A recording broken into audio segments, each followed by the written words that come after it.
27ویں آئینی ترمیم پر opposition leader علامہ راجہ ناصر عباس کا شدید رد عمل۔ آئینی ترمیم ایسے لائی جا رہی ہے جیسے راتوں کو چور آتے ہیں، یہ وطن کی سالمیت پر وار ہے۔ پاکستان تحریک انصاف کے نامزد اپوزیشن لیڈر سینیٹر علامہ راجہ ناصر عباس نے 27ویں آئینی ترمیم پر تحفظات کا اظہار کرتے ہوئے کہا کہ اگر آئینی ترمیم ایسے لائی جائے جیسے راتوں کو چور آتے ہیں تو یہ پاکستان کے لیے نقصان دہ ہوگا۔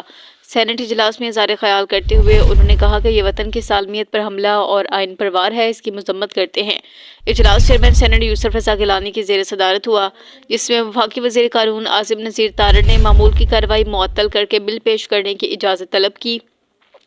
جو منظور کر لی گئی۔ طارق فضل چودھری نے تحریک پیش کی، جسے چیئرمین نے منظور کرتے ہوئے موجودہ ترمیمی بل کو قائمہ کمیٹی قانون و انصاف کے سپرد کر دیا۔ ذرائع کے مطابق 27ویں آئینی ترمیم کے مسودے میں آئین پاکستان کے 48 آرٹیکلز میں ترمیم تجویز کی گئی ہیں، جن میں chairman joint chief of staff کا عہدہ ختم کرکے چیف آف ڈیفنس فورسز کا نیا عہدہ بنانے، فیلڈ مارشل کو تاحیات عہدہ دینے، ججز کے تبادلے کا اختیار جوڈیشل کمیشن آف پاکستان کو دینے، بلوچستان اسمبلی کی نشستوں اور کابینہ کے حجم میں اضافے، مشیران کی تعداد بڑھانے اور پورے سینیٹ کے انتخابات ایک وقت میں کرانے جیسے تجاویز شامل ہیں۔